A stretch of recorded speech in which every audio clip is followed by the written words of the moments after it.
Good morning student. जैसा कि आप जानते हैं कि हम इस समय क्लास 10 चैप्टर 12 इलेक्ट्रिसिटी के न्यूमेरिकल सॉल्व कर रहे हैं। यह क्वेश्चन एग्जाम में आया हुआ क्वेश्चन है। आज हम इस क्वेश्चन को सॉल्व करेंगे। इस क्वेश्चन में 3 प्रश्न पूछे गए हैं। जैसा कि आप देख रहे हैं, बिंदु ए से बिंदु बी के मध्य प्रतिरोध। अभी तक हम क्या निकालते थे? पूरा प्रतिरोध, लेकिन इसमें उसने पर्टिकुलर बिंदु दे दिया। बिंदु या पॉइंट ए से पॉइंट बी के मध्य वो हमसे रेजिस्टेंस पूछ रहा है। दूसरा क्वेश्चन ये है कि परिपथ की कुल धारा हमें बताना है। तो परिपथ की कुल धारा, इस परिपथ में कुल धारा कितना है, और साथ ही साथ उसका प्रश्न ये भी है कि बिंदु ए व बिंदु बी के मध्य कितना विभवांतर है। चलो हम इस क्वेश्चन को सॉल्व करते हैं। जैसे कि हम देख रहे हैं, 4 ओम और 2 ओम दोनों प्रतिरोध एक दूसरे के साथ किस क्रम में जुड़े हुए हैं बच्चों? सीरीज क्रम में, श्रेणी क्रम में। आप इस बात को यहां पर लिखेंगे। आप लिखेंगे 4 ओम व 2 ओम के प्रतिरोध एक दूसरे से श्रेणी क्रम में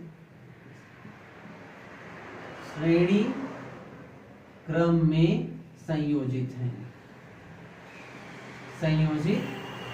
हैं।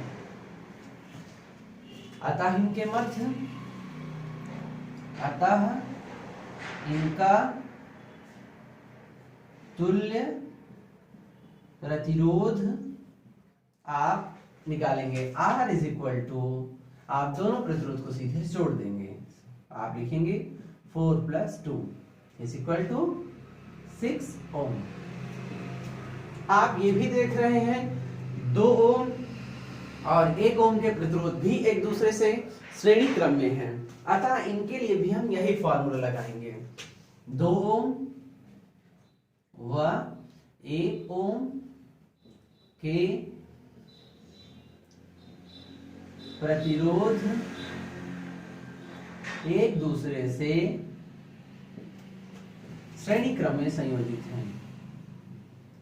श्रेणी क्रम में संयोजित हैं। अतः इनका तुल्य प्रतिरोध,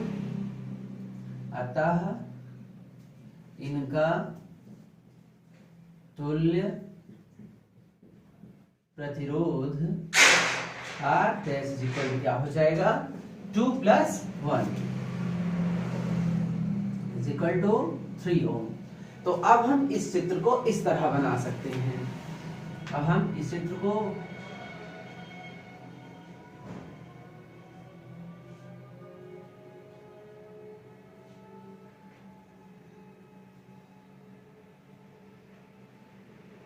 ये आपका प्लस माइनस,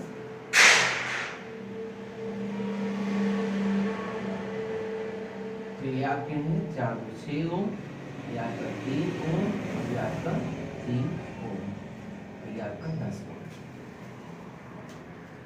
अब बच्चों हम देख पा रहे हैं कि 6 ओम और 3 ओम के प्रतिरोध, अब यहाँ पर हमें पता है ये बिंदु ए है, बिंदु ए, और ये बिंदु बी। अब हम देख पा रहे हैं बिंदु ए और बिंदु बी के 2 प्रतिरोध 6 ओम और 3 ओम के प्रतिरोध एक दूसरे से समांतर क्रम में जुड़े हैं। इसलिए हम इनके मध्य समांतर क्रम का फॉर्मूला लगाएंगे। आप यहां लिखेंगे 6 ओम व 3 ओम के, 6 ओम व 3 ओम के प्रतिरोध एक दूसरे से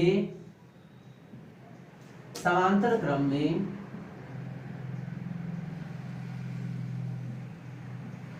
संयोजित हैं। अतः इनका तुल्य प्रतिरोध,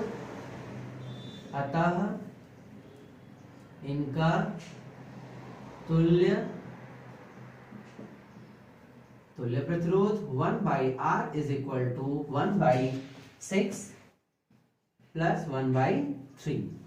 हम सॉल्व करने के लिए हमेशा इसी मेथड का प्रयोग करते हैं। हम डिनोमिनेटर को इक्वल करने के लिए नीचे और ऊपर, मतलब डिनोमिनेटर और डिनोमिनेटर में दोनों में 2 से मल्टीप्लाई करते हैं, जिससे हमारा डिनोमिनेटर इक्वल हो जाएगा। और डिनोमिनेटर इक्वल होने के बाद हम डिनोमिनेटर को सीधे ऐड कर देंगे। तो हम लिख सकते हैं 1/r is equal to 2 1 3 3/6 its mean 2 3 1 जा 3 2 जा r is equal to 2 ohm. देखो बच्चों, प्यारे बच्चों, बिंदु A से बिंदु B के मध्य का प्रतिरोध 2 ओम आ गया। तो हमारे पहले प्रश्न का उत्तर 2 ओम होगा। क्या होगा? 2 ओम होगा। अब हम इस फिगर को इस तरह बना सकते हैं।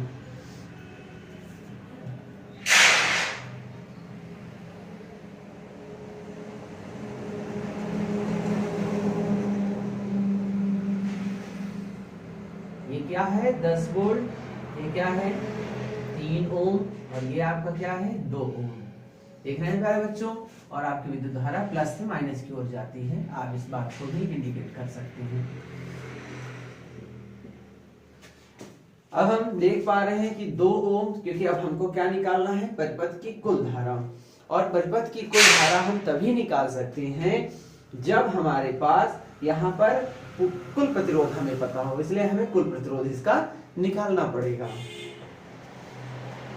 अब हम लिखेंगे बच्चों,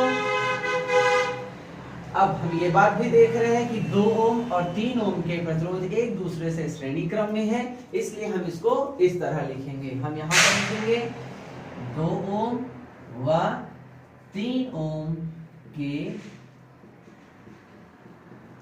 प्रतिरोध एक दूसरे से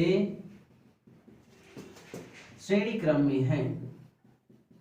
श्रेणी क्रम में संयोजित है। अतः इनका तुल्य प्रतिरोध, अतः इनका तुल्य प्रतिरोध क्या हो जाएगा बच्चों? 2 और 2 इज इक्वल टू 5 ओम। और अब हम इस चित्र को इस तरह बना सकते हैं। ये चित्र हमारे पास नीचे स्पेस नहीं है, इस कारण ये चित्र हम यहाँ पर बना रहे हैं। अब हम यहाँ पर इसको इस तरह बना देंगे। यार बच्चों, ये कितने ओम का हो गया? 5 ओम। ये 10 वोल्ट और ये आपका आई। कोई प्रॉब्लम? No problem. अब हमको जैसा कि पता है सेकंड क्वेश्चन क्या कह रहा था? परिपथ की कुल विद्युत धारा। तो हम यहाँ पर लिखेंगे, अभी यहां से हमारा सेकंड क्वेश्चन शुरू हो गया था। यहां से हम सेकंड क्वेश्चन सॉल्व कर रहे हैं, परिपथ की कुल विद्युत धारा निकाल रहे हैं। तो हम लिखेंगे ओम के नियम से। किसके नियम से? ओम के नियम से। ओम के नियम से V बराबर IR होता है, तो I is equal to V/R। और हमें पता है V इज इक्वल टू यहाँ दिया है 5 और ये दिया है 10/5। हमने 1 जा किया, आ गया 2 एम्पियर। ये बात हम जानते हैं कि I का मात्रक, I का यूनिट सदैव एम्पियर होता है। इस प्रकार हमारे सेकंड क्वेश्चन का भी उत्तर हमें मिल गया 2 एम्पियर। अब हमें बिंदु A व बिंदु B के मध्य विभवांतर निकालना है। क्या निकालना है बच्चों? बिंदु A और बिंदु B के मध्य विभवांतर। इसलिए हम क्या कर रहे हैं? हम इस पर, और हमें पहले से ही पता है बिंदु A और बिंदु B के मध्य प्रतिरोध कितना है? 2 ओम है। तो हम इस प्रश्न को इरेज कर रहे हैं।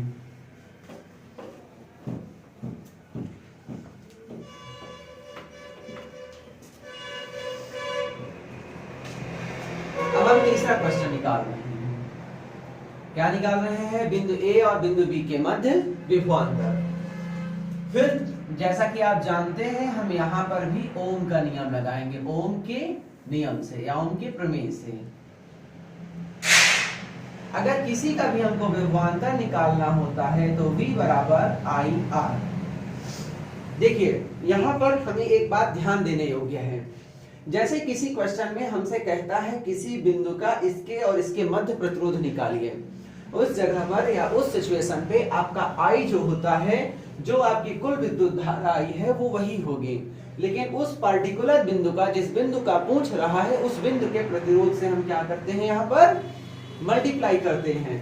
तो आपका आई का वैल्यू आपको 2 पता है, 2 × 2 = 4।